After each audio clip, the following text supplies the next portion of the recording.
जी। ठीक है।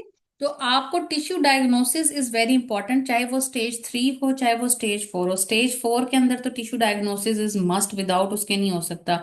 और समटाइम्स हम कीमोथेरेपी देते हैं to reduce the size of the tumour, और फिर हम उसमें साइटो रिडक्शन की ऑप्शन दे सकते हैं। ठीक है। उसमें फिर हम जो होती है वो न्यू एडजुवेंट कीमोथेरेपी दी जाती है। ठीक है।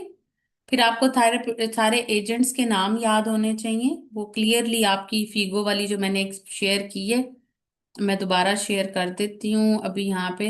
ये आपके साथ ही इसको दिखा देती हूँ आपको। एक ये हाईलाइट नहीं हुई, पता नहीं हाईलाइट हुई भी कहाँ है, मुझे मिल नहीं रही। हाईलाइट हुई भी पता नहीं कहाँ किधर रखी हुई है। तो ये मुझे दूसरी मिली थी, तो मैंने कहा यही शेयर कर लेते हैं। ठीक है। तो अपने अगर आप कहेंगे तो मैं नोट्स भी शेयर कर देती हूँ, वरना जो आपने बनाए हुए हैं अपने उसमें देख लें। ठीक है। ये आपकी, ये देखें, इसके अंदर आप नीचे जाएंगे ना जब, तो ये देखिए, ये तो स्टेजिंग आ गई कि कहाँ पे कौन सी स्टेजिंग है। ठीक है। फिर हिस्टोपैथोलॉजिकल क्लासिफिकेशन आपने बहुत इंपॉर्टेंट है उसमें करनी है। ठीक है। और इसमें जेनेटिक्स का इतना रो स्क्रीनिंग भी इतनी ज्यादा नहीं हो सकती। ठीक है। अब आपकी प्राइमरी सर्जरी हो सकती है। ठीक है। तो म्यूसिनस में आपने पेंडेक्टमी लाजमी करनी है। ठीक है। ये एक इम्पॉर्टेंट पॉइंट है इसमें। ठीक है। साइटो रिडक्शन आपने करनी होती है। ठीक है। कीमोथेरेपी अर्ली स्टेज के लिए, ये देखें आगे ये सारे उनके नाम भी लिखे हुए हैं, ये वाली देख सकते हैं, डॉक्सीटैक्सिल दे सकते हैं। ठीक है। एडवांस के लिए कौन सी होती हैं, ये सारे आ गए ना। मैंने पहले एक और है मेरे पास पीडीएफ, मैंने जो पढ़ा था वो मैंने सारा किया हुआ था। ठीक है। इसमें सारी डिटेल उन्होंने कीमोथेरेपी की, लेकिन इतनी डिटेल करने की जरूरत नहीं है। लेकिन आपको ये जो एंड में ये वाले लिखे हुए ना, 3 साइकिल्स न्यू एडजुवेंट के दे के फिर उसमें डीबल्किंग करें, ये सारी इसके अंदर बातें लिखी हुई हैं। ठीक है। और फिर कुछ के अंदर हम इंट्रापेरिटोनियल भी दे सकते हैं कीमोथेरेपीज। ठीक है। इसी के अंदर ना नए इन्होंने डिफरेंट दिए भी हैं यहाँ पे, डिफरेंट नेम्स भी दिए हुए हैं आगे, कार्बोप्लेटिन और उसके अलावा। ठीक है। मेंटेनेंस कीमोथेरेपी, ये ये जो आए हुए हैं ना, maintenance therapy with PARP inhibitors, ये नई चीज आई हुई है। ठीक है। ये मैं आपको दिखाना चाहती थी कि फर्स्ट लाइन में अब ये प्लेटिनियम के साथ हम रिकरेंट के अंदर ये भी दे रहे होते हैं। ठीक है। और ये जो आया है ना इम्यून चेक पॉइंट इनहिबिटर्स, जो आप अभी बात कर रही थी ना, उनके अंदर भी ये चीजें नई आई हुई हैं, ये कि ये हम प्रोग्रेशन देते हैं PARPs, ये इंपॉर्टेंट है। ठीक है। और एपिथेलियल का फॉलो अप आपने, कंप्लीशन ऑफ प्राइमरी सर्जरी और कीमोथेरेपी जो है वो आपने देखना होता है, और उसको आपने ओवरऑली देखना होता है ताकि वो अर्ली रिकॉग्निशन उसमें हो सके। ठीक है। तो ये बड़ा अच्छा जो है ना इम्पोर्टेंट है इसके, इसी में से ही मैंने जो नोट्स बनाए हुए हैं वो इसी में से ही मिटाए हुए हैं। इसमें आपका यही है कि आपने एवरी 4 to 6 मंथ करना है फॉर फर्स्ट 2 इयर्स, और उसके बाद आपने एनुअली उसको करना है फिफ्थ 5 साल तक। ठीक है। 5 इयर्स। मैडम आप ये अपने नोट्स भी शेयर मैं आपको कीजिए, और ये मैडम ये भी कर दीजिए तो ये उसको कर एक और देती, ये दफा भी आप मैंने सही ये से वाला, बताएं। ये वाला जो है ये मैंने शेयर किया हुआ है आपके हाँ। साथ, जिसमें ट्रीटमेंट और वो दिया हुआ है, स्टेजिंग और ट्रीटमेंट इकट्ठा ही लिखा हुआ है। ठीक है। ये ABCD मैश इसको छोड़ दीजिएगा, ये वैसे मैंने एब्रीवेशन बनाई हुई थी, लेकिन इसको याद करने की जरूरत नहीं है। ये वैसे आगे मैंने सारी डिटेल आपको लिखी हुई है कि नोड्स हैं उसको कैसे करना है। इसमें से कोई पॉइंट नहीं समझ आता तो वो आप पढ़ें, मुझसे पूछ लें, हम कल भी डिस्कस कर लेंगे, अभी पूरा हफ्ता हमारे पास है। ठीक है। तो जहां पे जो भी पॉइंट समझ ना आए वो पूछें। जी मैडम। अव्वल तो मैंने कोशिश की है कि इसको बहुत अच्छे तरीके से हम कर लें। ठीक है। एडवांस की ये आगे से सारी 1C से आगे ये एडवांस डिजीज है। तो एडवांस डिजीज का ट्रीटमेंट जो है वो ये नीचे सारा लिखा हुआ है। Maximal cytoreduction with objective of complete resection of all macroscopic disease. ठीक है। If initial maximal cytoreduction is not perform, interval debulking surgery IDS in patient responding to chemotherapy. ठीक है। एंड शोइंग स्टेबल डिजीज उसमें दे सकते हैं, और हम ये 3 साइकिल्स ऑफ कीमोथेरेपी के बाद इंटरवल डीबल्किंग करते हैं। ठीक है। और एक टर्म होती है second look surgery. Second look surgery में हम क्या करते हैं, वो हमने कंप्लीशन ऑफ कीमोथेरेपी के बाद करनी होती है। उसमें हमने देखना होता है कि कंप्लीट रिमिशन हो गया या नहीं हुआ। ठीक है। उसके बाद आपने स्टेज 4 के अंदर आप maximal cytoreduction, tissue by slash tissue biopsy, जहां पे आपकी मैक्सिमल साइटो रिडक्शन की पॉसिबिलिटी ना हो, वहां पे आपने टिश्यू डायग्नोसिस जरूर लेना है, ठीक है। और इसमें सबसे इंपॉर्टेंट बात होती है ना, ये परफॉर्मेंस स्टेटस जो होता है ना इसमें पेशेंट में जो इनके होते हैं, ये बहुत इंपॉर्टेंट होता है परफॉर्मेंस स्टेटस जो होता है, ठीक है। तो गुड परफॉर्मेंस स्टेटस होगा तभी आप आगे चल सकते हैं, सर्जरी कर सकते हैं, ठीक है। अब आप टिश्यू डायग्नोसिस क्या ले सकते हैं, साइटोलॉजी के लिए ले सकते हैं, फिर आप उसको offer chemotherapy without tissue diagnosis only in exceptional cases after discussion with multidisciplinary team. तो tissue diagnosis is very important, ठीक है। तो वो आप CT guided percutaneous image guided biopsy भी ले सकते हैं। लेप्रोस्कोपिकली परकुटेनियस जो सिंपल होती है ना, कि अगर परकुटेनियस भी नहीं पॉसिबल तो फिर आप पहले आप लेप्रोस्कोपी पे ना जाएं, आप पहले टिश्यू सीटी गाइडेड पे जाएं, और वो नहीं हो रही तो फिर आप लेप्रोस्कोपिकली थोड़ा सा कोई पिन डाल के तो वो आप ले लें, ठीक है। ये इसके अंदर बहुत इंपॉर्टेंट बातें हैं, ठीक है। जब आपको नोड्स वो पॉजिटिव दे देते हैं ना, तो फिर आपने जरूर उसकी HRCT करवा के प्लूरल इफ्यूजन देखनी है, और उसके लिवर को देखना है। ये बातें आपने जरूर करनी है फॉर स्टेज, कि मैडम कोई प्लूरल इफ्यूजन है या नहीं है, क्योंकि अगर प्लूरल इफ्यूजन है तो फिर वो स्टेज 4 पे चली जाएगी, ठीक है। स्प्लीन और हेपेटिक मेटास्टेसिस को जरूर देख लें, ठीक है। तो प्लूरल इफ्यूजन की बात आपने जरूर करनी है एपिथीलियल के अंदर, ठीक है, क्योंकि एपिथीलियल ट्यूमर जहां जहां एपिथीलियम है ना, वहां वहां जा सकता है। और अगर आपके म्यूसिनस ट्यूमर्स निकल आते हैं तो फिर आपने जब सर्जरी करनी है तो अपेंडिक्स को भी रिमूव करना है। ये बहुत इंपॉर्टेंट है, पॉइंट है ये सर्जरी का। जी। अब मैं आपके जो कल करूंगी वो मैं शॉर्ट केस लूंगी, ताकि आपकी ओवेरियन सीए की हिस्ट्री बेहतर हो जाए। ये आज तो एज अ पास टॉक्स भी किया, और आज मैं चूंकि स्ट्रक्चर डिस्कशन इसलिए की क्योंकि मैं एक दफा पूरा ओवेरियन सीए आपसे डिस्कस करना चाहती थी। जी। क्वेश्चन है किसी का तो प्लीज पूछें। मैम कल नॉन एपिथेलियल होगा? जी जी। जी आसिया, आपकी आवाज कट रही है, दोबारा पूछिए।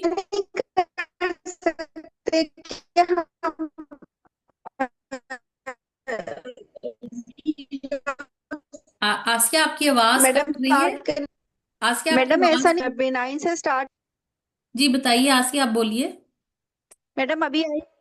मैडम अभी आ गई आवाज। हाँ अब सही आ रही है, मैडम बोलिए। मैं ये कह रही हूँ कि आप ऐसा नहीं कर सकती कि जैसे आप जो केसेस आप हमसे हैं करवा रही हैं, जो भी मतलब वॉट एवर सिनेरियो भी जो भी, तो पहले आप बिनाइन से स्टार्ट करके हमें फिर उसके ऑनवर्ड्स आगे लेके जाए ना, ताकि हम बेसिक जो हमारी गलतियां हैं वो हम सही करते जाएं और फिर एडवांस की तरफ जाएं।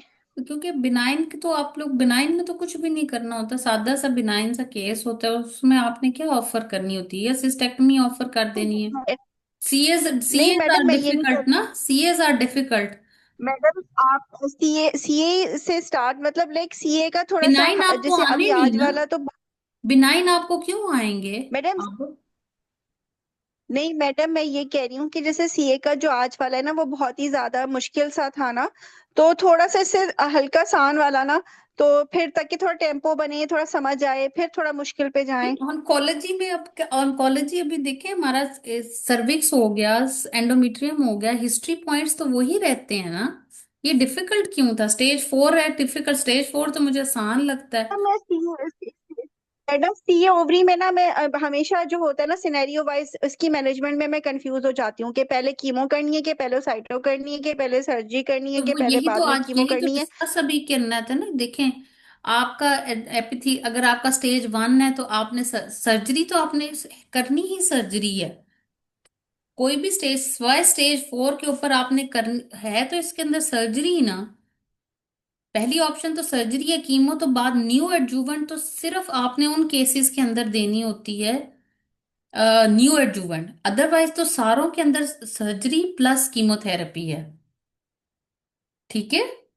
जो आपकी न्यू एडजुवेंट कीमोथेरेपी है वो तो सब सम केसेस हैं सिर्फ, जहां पे सर्जरी पॉसिबल नहीं है, जहां में मेंटल केक बने हुए हैं, जहां पे आपका फ्रोजन पेल्विस है, वहां पे आपके पास मैडम ये बनेगी। मैडम ये डी बल्किंग सर्जरी और साइटो रिडक्शन में ना डिफरेंस बताएं। जो डी बल्किंग होती है ना, उसके अंदर आप साइटो रिडक्शन के अंदर मैंने आपको बताया मैक्सिमल मैक्रोस्कोपिक, ठीक है ना, ये साइटो रिडक्शन का होता है, ठीक है। और जो आपकी, ठहरे मैं इसमें आपको दिखाती हूँ, मैंने अपने नोट्स में मैडम जो 1 सेंटीमीटर वाली बात होती है वो साइटो रिडक्शन के लिए साइटो रिडक्शन ही है ना, जो नेकेड आई से आपका नजर है। खत्म हो जाए, जिसको आप उसको हम्म। 1 सेंटीमीटर के अंदर ना डालिए, ये कहीं 1 सेंटीमीटर वाली नहीं, आप उसको बात करें कि मैक्रोस्कोपिकली सारी डिजीज आपने रिमूव करनी है, उसको आप साइटो रिडक्शन कहेंगे, ठीक है। यानी आपने छोटा छोटा सेल भी निकाल देना है, साइटो रिडक्शन मैक्सिमली जो आपको नेकेड आइज में मैक्रोस्कोपिक डिजीज है वो आपने निकाल देनी है, ठीक है। डी बल्किंग सर्जरी, देखिए प्राइमरी डी बल्किंग सर्जरी के अंदर क्या आता है, मिड लाइन लेप्रोटमी है, टीएच बीएसओ है, इंफ्राकोलिक ओमेंटेक्टमी, ये इसके स्टेप्स हैं डी बल्किंग के।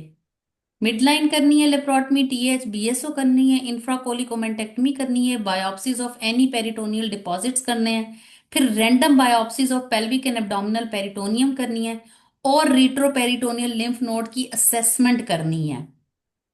और रिट्रोपेरिटोनियल लिम्फ नोड की सैंपलिंग आपने, अगर कोई पेल्पेबल एबनॉर्मेलिटी है या कोई तब आपने लेने हैं। Do not perform systemic retroperitoneal lymphadenectomy, जिसको एसआरएल कहते हैं या ब्लॉक डायसेक्शन कहते हैं, वो नहीं आपने करनी होती यूजली, ठीक है।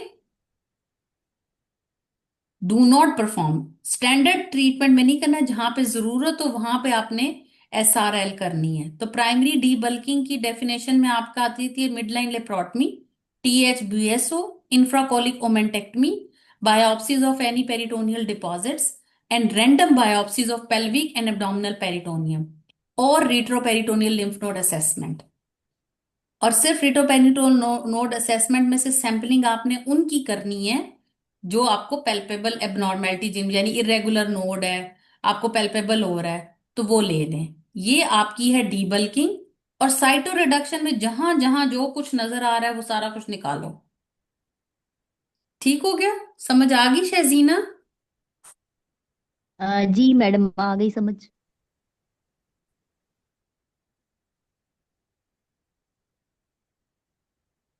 ठीक है, हम कल पहले 10 मिनट इसी स्टेजिंग की ट्रीटमेंट और उस पे बात कर लेंगे।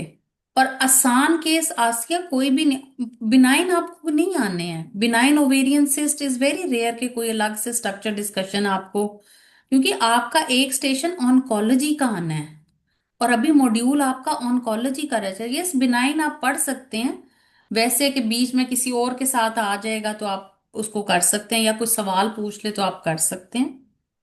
लेकिन जब ऑन्कोलॉजी का मॉड्यूल चल रहा होगा या ऑन्कोलॉजी में से जो आएगा तो वो आपको सीएज आएंगे, ठीक है। और सीएज किसी भी स्टेज का आ सकता है, आसान, ठीक है। ये तो केस जो स्टेज 3 4 होता है वो तो इजी हो जाता है। क्लास का टाइम, क्लास, वजू करो पहले, ठीक है। तो आज आप एपिथेलियल ट्यूमर्स को डिटेल में पढ़ें कि म्यूसिनस होते हैं, सीरस होते हैं, ट्यूमर मार्कर्स उसका CA 125 होता है। ठहरे कहाँ पर वो वाला है, ये नहीं है, तो स्टेज ये है। ठहरे वो मैं अपने नोट्स वाला नहीं खोला, वाला हाँ नोट्स वाला खोल, ये देखते हैं, ये नजर आ रही है स्क्रीन? हाँ आ रही है। अब आप देखें कि इसका इंसिडेंस कितना है, इसकी मोर्टेलिटी कितनी है, सेकंड मोस्ट कॉमन है अमंग द वो, ठीक है। ओवरऑल फीमेल कैंसर में फिफ्थ मोस्ट है। रिस्क, इसकी प्रिवेंशन के लिए हम सिर्फ, अब आपकी वो जो रिस्क रिड्यूसिंग सर्जरीज हैं वो वाला टॉक आप यहाँ पे देखेंगे, ठीक है। तो प्रोटेक्टिव फैक्टर्स इसमें क्या होती हैं कि interrupted ovulation, pregnancy, breast feeding, oral contraception. Risk factors में क्या होती है, पोस्ट मीनोपॉजल में एपिथेलियल हो सकते हैं, वाइट्स के अंदर ये होते हैं। ये इंपॉर्टेंट इंसिडेंस है कि 1.5% ओवरऑल रिस्क है अगर कोई फैमिली हिस्ट्री नहीं है। 3 to 4% average, 5% life time risk होता है अगर एक फर्स्ट डिग्री रिलेटिव हो। दो फर्स्ट डिग्री रिलेटिव हो तो 10% हो जाता है, मोटा मोटा याद रखें। बरका 1 के साथ 40% है, बरका 2 के साथ 25% है। लिंच 2 सिंड्रोम के साथ भी ये रिलेटेड होता है, और क्रूकन 10% क्रूकन बर्ग ट्यूमर्स होते हैं, यानी स्टमक से आते हैं जो। ठीक है। और बरका की म्यूटेशंस में जो होता है वो बहुत ज्यादा मसला आ जाता है। जब बरका की म्यूटेशंस हो जाएं तो फिर रिस्क और बढ़ जाता है। ठीक है। HRT के साथ रिस्क हो जाता है, स्मोकिंग के साथ जो है वो म्यूसिनस ट्यूमर का रिस्क बढ़ जाता है। ठीक है। और आपने जो स्क्रीनिंग है वो CA 125 TBS से करनी होती है। ठीक है।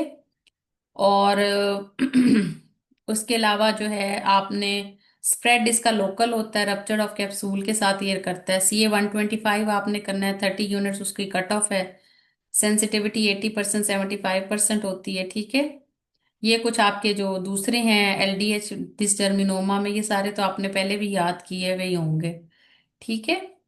फिर अब आपका ये चार्ट आ जाता है, आपने CA 125 करना है। ठीक है। और 40 के ऊपर रिस्क ऑफ मिलिग्नेंसी इंडेक्स देखना होता है, और 40 से कम पे आपने आयोटा क्लासिफिकेशन करनी होती है। इस दफा एक दफा बीच में रोमा क्लासिफिकेशन आ गई थी। रोमा के अंदर आपका HE होता है 4, CA 125 और मीनोपॉजल स्टेटस होता है रोमा स्कोर में। ठीक है। रोमा स्कोर में अल्ट्रासाउंड नहीं होता। ठीक है। आयोटा में अल्ट्रासाउंड होता है, और रोमा के अंदर HE 4 होता है। ठीक है। फिर आप में सिम्टम्स आ जाते हैं। इन्वेस्टिगेशंस में आपने वही TVS CA 125 अल्ट्रासाउंड ही करना होता है। ठीक है। बाकी फिर उसके बाद आपने स्टेजिंग याद करनी है अच्छी तरह से, और स्टेज वाइज ट्रीटमेंट। ठीक है। अच्छा, उसके बाद आपका जो आता है, हाँ, ये स्टेज वाइज ट्रीटमेंट में फिर आपने ये रिट्रोपेरिटोनियल लिम्फ नोड्स की डिटेल है, पढ़ना चाहें तो उसको देख लें। ठीक है। फर्स्ट लाइन आपने कीमोथेरेपी प्राइमरी सर्जरी करनी है, देखे राउंड अप देखे। प्राइमरी आपकी सर्जरी है, उसके बाद आपकी प्राइमरी फर्स्ट लाइन कीमोथेरेपी है। फिर से प्राइमरी और सेकेंडरी सर्जरी करें, फिर उसके बाद सेकेंड लाइन की तरफ चले जाएं। ठीक है। सेकेंड लाइन जो सर्जरी सेकेंडरी सर्जरी होती है वो इंटरवल डीबल्किंग होती है और सेकेंड लुक होती है। ठीक है। तो प्राइमरी सर्जरी में आपने स्टेजिंग करनी है, ऑप्टिमल रिमूवल ऑफ ट्यूमर करना है। ठीक है। हिस्टोपैथोलॉजिकल डायग्नोसिस लेना होता है। ठीक है। सेकेंडरी के अंदर मैंने आपको बताया कि इंटरवल डीबल्किंग होती है और सेकेंड लुक लेप्रोटमी होती है। ठीक है। प्राइमरी का मैंने आपको वो बता दिया, साइटो रिडक्टिव में आपने मैक्सिमम निकालना होता है, और डीबल्किंग के मैंने आपको स्टेप्स बता दिए, 4-5 जो स्टेप होते हैं। ठीक है। अब फर्टिलिटी स्पेयरिंग के अंदर अगर एज लेस देन 140 और स्टेज 1A तक हो, लो ग्रेड हो, बॉर्डर लाइन, वहां तक तो आप ऑफर कर सकते हैं। और उसमें आप क्या कर सकते हैं, सिस्टेक्टमी कर सकते हैं, कोई रेडिकल सर्जरी उफरेक्टमी कर सकते हैं। ठीक है। लेकिन उनको आप बता देंगे कि आपका 10% रिस्क अभी भी है, और उसमें बहुत ज्यादा रोल, अब ये मैं अब कल आपके साथ डिस्कस करूंगी फर्टिलिटी स्पेयरिंग वाला, और उसमें बहुत इंपॉर्टेंट रोल फिर आपका फ्रोजन सेक्शन का हो जाता है। ठीक है। आगे फिर हम चलेंगे तो फर्स्ट लाइन आपके पास पेक्लिटेक्स सेल्स हो जाती हैं। ठीक है। तो और उसके बाद आपने इंडक्शन कीमोथेरेपी, न्यू PAC पेक्लिटेक्सेल कार्बोप्लेटिन होती हैं। ठीक है। ये सारी, और ये वाले 7 डिफरेंट सेकेंड लाइन के हैं, इनके बेशक आप नाम बस याद कर लें। ठीक है। फिर आपको ये पता होना चाहिए रेजिस्टेंट कौन से होते हैं, और कंप्लीट रिस्पांस किसको कहेंगे, पार्शियल रिस्पांस किसको कहेंगे, प्लाटिनियम सेंसिटिव कौन से होते हैं, प्लाटिनियम रेजिस्टेंस कौन से होते हैं। ठीक है। और रिफ्रैक्टरी कौन से होते हैं। ठीक है। ठीक है।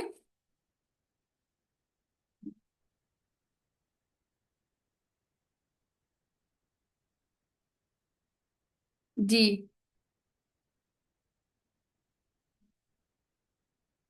जी, कोई क्वेश्चन अभी मैम है किसी का? ये शेयर किया हुआ है आपने ग्रुप में? ये वाला नहीं शेयर हुआ हुआ, ये अगर आप कहते हैं तो मैं कर देती हूँ शेयर। मैंने वो फीगो वाला किया था क्योंकि ये मैंने डॉक्टर आप वहीं से शेयर लिया कर दें हुआ। ये वाला। ये कर दें, ये समराइज्ड है ना? ठीक है। मैडम बड़ा मुश्किल हो रहा था अनहाइलाइटेड गाइडलाइन को पढ़ना, आपने हमारी आदत बना दी है। मुझसे तो पढ़ा ही नहीं जा रहा था हाईलाइट के वो बगैर, वो इंडिगो ऐसा वाला लग ना, रहा तो था। मुझे एक्चुअली मुझे मिला नहीं कि वो जी। हाईलाइटेड वाला कौन सा है। ये मैंने नोट्स बना लिए थे, उसके बाद फिर मैंने कभी वो फिगो वाला खोला ही नहीं, तो देखा ही नहीं वो कहाँ पे है। मैडम ये वाला भी share ये वाले नोट्स में शेयर कर डॉक्टर दूंगी। तुरंत आप ये वाला शेयर कर दें। ये इसमें सब कुछ समराइज हो गई है जो पूरी गाइडलाइन है ना। मैडम ये वाला भी मैं कर share देती हूँ, अभी शेयर कर कर दें देती हूँ। प्लीज, ये जो होता है। ये मैं कर देती हूँ अभी आपको शेयर। ठीक है। कल पहले 10 मिनट हम इसी से सीए एपिथेलियल से रिलेटेड जो भी आपकी क्वेरीज होंगी वो हम ले लेंगे, फिर हम नॉन एपिथेलियल पे चलेंगे, ठीक है।